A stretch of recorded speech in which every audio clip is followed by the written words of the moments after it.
Hi, Destiny. How are you? I'm good. How are you? You've recently gone through a name change. I have, yeah. What is that? So my mentor, he told me that he wasn't a big fan of Ditzy Destiny. That's the only reason I chose Ditzy Destiny was because my jokes in my act were very cheesy and wanted like a ditzy vibe for it. And he's like, well, ditzy also means dumb and you're far from dumb, so I think you need to work on changing your stage name because the stage name is very important. You don't want people to, think you're dumb. And I was like, yeah, that makes sense. I just don't know what to change it to. And then he's like, how about the Darling Daredevil? He goes, you're a daredevil, so that part I really like. And he's like, and you're such a darling person. And then I was like, you know what? I actually really love that. So now we're here, the Darling Daredevil. Awesome. Since we last talked, have you picked up some new stunts or are you trying some? I have. What's So I this? remember we spoke about me wanting to do the fish hooks in the eyes. And we actually started doing that. It's definitely one of the more painful stunts.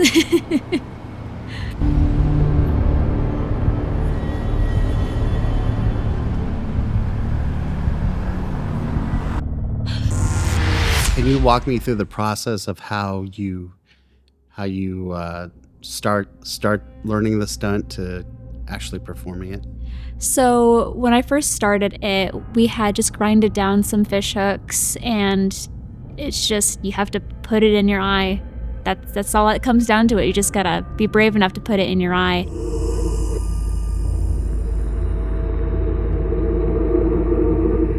And I didn't have any weight added. It was just the chain attached to the hook.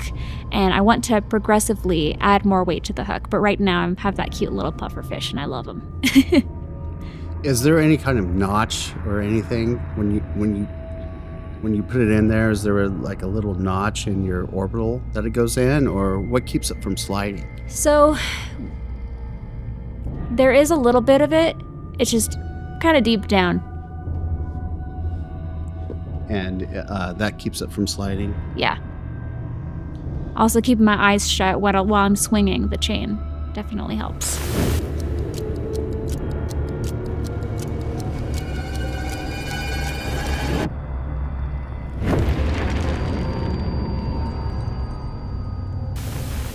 Was there a stunt required you to invent your own technique because there was no guide or teacher? So when I had first asked my teacher to teach me the human blockhead, he originally said no. So I was like, fine, I'll teach myself. So I remember going home and grabbing a Q-tip and just shoving the Q-tip in my nose as far as it can go. And I was like, I'd rather start with something safe compared to an actual nail. But then I remember that same day, I was like, you know what, we're just gonna try with the nail. So then I put in like a 2-inch nail. So that one I definitely learned alone.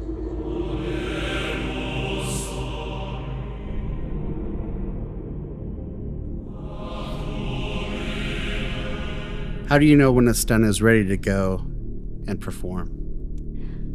Well, I'm really wanting to just perform it from the get-go, and I need to take the time to practice it at home. So once I feel comfortable enough performing it at home and have an act down and everything, then I'll be like, okay, I think this might be ready to perform in public. Like the fish hook one, I had only practiced for maybe 2-3 weeks before I did it for my first performance. How have you evolved as a performer since the last time we talked? Well, I've definitely incorporated some of the stuff that you had me do for our previous videos, like the curtsies and the bows. I really liked that. And I don't know, just coming up with more jokes. Definitely added a lot more jokes in my act. And Ozzy himself, he's actually helped me doing more hands-on stuff with the crowd, getting them more involved, like having them count down when I'm doing certain stunts, just stuff like that. Ozzy blood? Yeah. Out of all the stunts you do, what is the most painful? The most painful is definitely either the fish hooks or the Coyote Trap. That, for both of those, the pain lingers. It doesn't go away instantly like the others. Obviously, when you stick your hand in a trap, it's gonna hurt. But as far as the hooks in the eyes, what lingers on after that one? It feels like you have dirt in your eye, or like that something's still in your eye, just this constant burning sensation. Have you ever injured yourself learning the stunt or performing one? Yeah, unfortunately. I was at home practicing the fish hooks in the eyes, and I was swinging the puffer fish, and I felt the chain get a little bit of slack. I swung it way too high. So my teacher told me if that ever happens, grab the chain while it's mid-air, because if it falls back down, it's going to yank on your eyelid and it's going to hurt. So I remember I was so thankful that I remembered that, because mid-swing I was like, oh, that's too loose. So I grabbed it and I was like, oh, that could have gone so bad, so fast. And that's not why I got hurt. I was wearing socks and practicing on hardwood, and I slipped right after that. Oh, no. And then I ended up getting a little nick in my eyeball from the chain, and it was like bleeding a small amount. But after that, I was like, okay, new tip. We're going to wear shoes at home when we're practicing stunts just to be safe. How do you distinguish between pain you can handle and pain that's unsafe? So with the Coyote Trap, I've only do it a few times now, just because that tends to be the most painful one for me. For some reason, 2 of my fingers just keep getting really damaged with it. So if I do it once and then it hurts, I will not do it again, because I do not want to make the pain worse. My fingers get really swollen and really purple after that one. Now I'm gonna put my hand into this Coyote Trap. My fingers are going to press against the steel plate at the bottom, triggering the metal jaws to slam shut onto my fingers. Once again, you guys, you can give me a countdown from 3. 3, 2, 1. Are you worried that might be one that you shouldn't be doing? I'm starting to think that, but maybe I'll just use my non-dominant hand. So you have 2 hands that don't work properly. I get it. How do you prepare and clean your tools? Or your is that what you call them?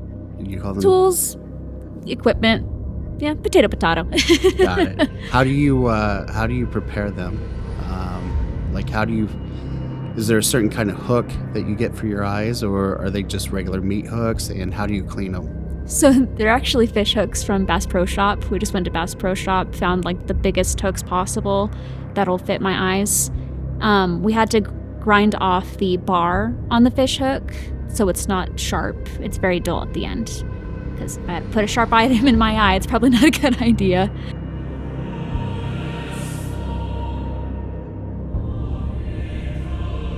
As for cleaning for all of my tools and equipment, it's just, water and then drying it off after so it doesn't rust. What's the next stunt on your bucket list that scares you more than anything you've done? Oof, okay. Well, I got 2. So one is where I lay on a bed of nails. I put a cinder block on my stomach while laying on the bed of nails, and then someone with a sledgehammer crushes the cinder block. With that one, my only concern is that they're gonna miss and then hit me in my ribs or just hit any body part that's not where the cinder block is. So I need to find someone I trust and someone strong enough to do that. With that one, I definitely want my teacher present and a bunch of other people just for safety precautions. And the next one that I'm really eager to learn involves my new pet Scorpion. So it's gonna be a stunt where I just put a scorpion in my mouth and let it crawl out. I mean, I'm the bug lady. I have to do a bug incorporated stunt. How do you train a scorpion to do that? So, I'm sorry. Do you give it, I have a cat. I've trained it to do little tricks. I give it a treat afterwards. Do you give it a treat? I don't think there's a way to give him a treat. Yeah. But, so you can only do it with certain species of scorpions. Some species are going to be more docile than others. Some species are just naturally aggressive. Obviously, I don't want an aggressive scorpion in my mouth. So I got a docile species, which is just an emperor scorpion. And right now, I'm just working on handling her. So just getting her comfortable with crawling onto my hand by herself without being forced. So she knows that she can trust me, and so she's comfortable with me. And once we are really good with that, I'll just put her closer to my mouth. She'll crawl in, they're a burrowing species, so they like anything dark. So they're gonna see my mouth as a cave and be like, oh, there we go, perfect. Unfortunately, with that stunt, there are going to be times where she'll probably use her pinchers and pinch my tongue or accidentally sting the inside of my mouth, but I'll make peace with that. When you get stung by a scorpion, can it be fatal? So they're very similar to bees. So I guess if you're allergic to the sting, then obviously you're gonna have a worse reaction. But the pain would be very similar. Are you worried that you're allergic to them, or have you been stung before? I have not been stung before. That's why, in the meantime, I'm just going to try to handle her as much as possible. And then if she does happen to sting me, then I guess we'll see what happens. I hope nothing bad happens for I sure. hope not either. What's the audience reaction that surprised you the most to one of your stunts? Recently, at Cemetery Pulp, someone came up to me and said, "Thank you for traumatizing me," and then walked away. Wow. And I thought that was hilarious. That reaction's definitely stuck with me for sure. Do you know what stunt it was that? It was the fish hooks in the eyes. So they were watching you perform. They saw you do the fish hooks, and then afterwards they were just like. Yep, right after they came up to me and like, "Thank you for traumatizing me," and then just walked away. No more questions asked or anything. I just started laughing. If they're watching this, what would you tell them? That reaction was the best thing in the world. No words of comfort or anything like that? No. We're gonna leave it at that.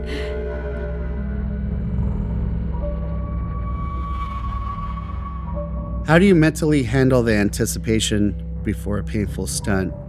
That, oh no, oh shit, it's coming.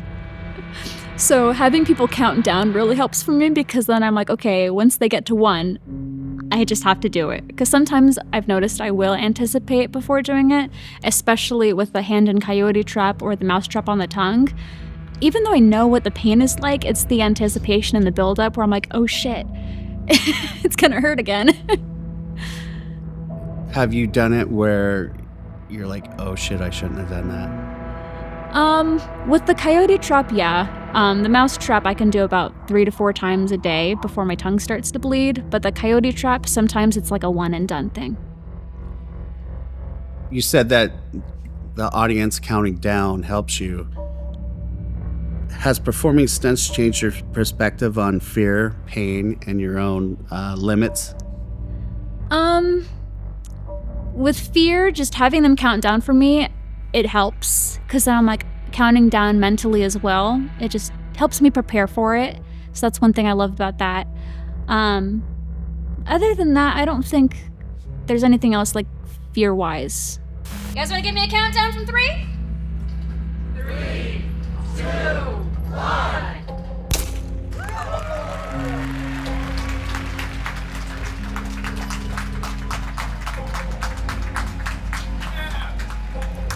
Still tastes like cheese! Looking back, which stunt taught you the most about yourself? I think the fish hook one taught me a lot about myself. It showed me that like I'm fearless, and when I learn a new stunt, I really just go for it. I remember he just finished grinding off the hooks and he gave them to me, and I was like, oh, what do we go? Just put them in your eye. And right then and there, I was like, okay. Wow. Do you see yourself like, well, I think you skydive and everything like that. Is that I'm correct? such an adrenaline junkie. So if somebody says, let's do it, you're Yeah. down. Well, I'm glad that you found sideshows as a way to perform and do stunts rather than a life of crime. Because it sounds like you're a little bit of an adrenaline junkie. Yeah. That sideshow really does help me get that part out of my system. Like, performing just gives me such a rush, and doing all this cool stuff and then the audience reaction on top of everything else, it's fantastic. Do you feel high afterwards, and is it hard to like relax after a performance? It's very hard to relax right after, because right after I perform, like all I want to do is talk about it and like talk about what I experienced and how much fun I had, and I feel like my heart rate is just like so high because I'm like so hyped up, and it takes me forever to fall asleep on days I've performed. About how long does it take you to wind down, and what do you do to wind down? I would say it takes a couple of hours. Oh, wow. Yeah. Maybe like 2 hours. And just to wind down, I would just like to sit at home and relax with a cup of tea. Yeah. Are there any stunts or skills you want to master in the next year or so? So I really want to get into mental flossing. So you put like an item in your nose, have it come out your mouth. I would love to eventually get to the point where I can put like a tube in my nose and have it come out of my mouth and like drink something and use my head as a human silly straw. Or even do what Ozzy does with the meat hooks. I'll have to ask him about that one for sure. And then again, the Scorpion one and the bed of nails with the cinder block.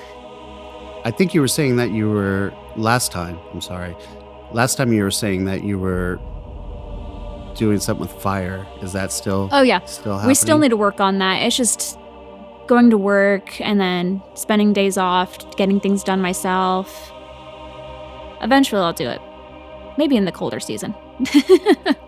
Yeah. You've attempted it, right? Yeah. And is the fire real hot? The flames? Oh, it is. Yes. I was burping up lighter fluid for like an entire 2 days. And like my taste buds, like it felt like they had burned off a little bit. And like my lips were also like super dry from it. Wow. How can people get a hold of you now that you've changed your name and everything? Gotcha. So on Instagram, it's just Destiny. And then, well, it's not Destiny. It's the Darling Daredevil. Yep. And then same thing on YouTube and TikTok. Oh, you have a YouTube. I do, yeah. Right on. Well, let's get you some views. Destiny, I really appreciate you taking the time to do this, and we'll talk soon. Awesome. Thanks for watching Untitled Interview. If you liked the conversation you just watched, be sure to like, comment, and subscribe. If you're interested, there's lots more just like that right here.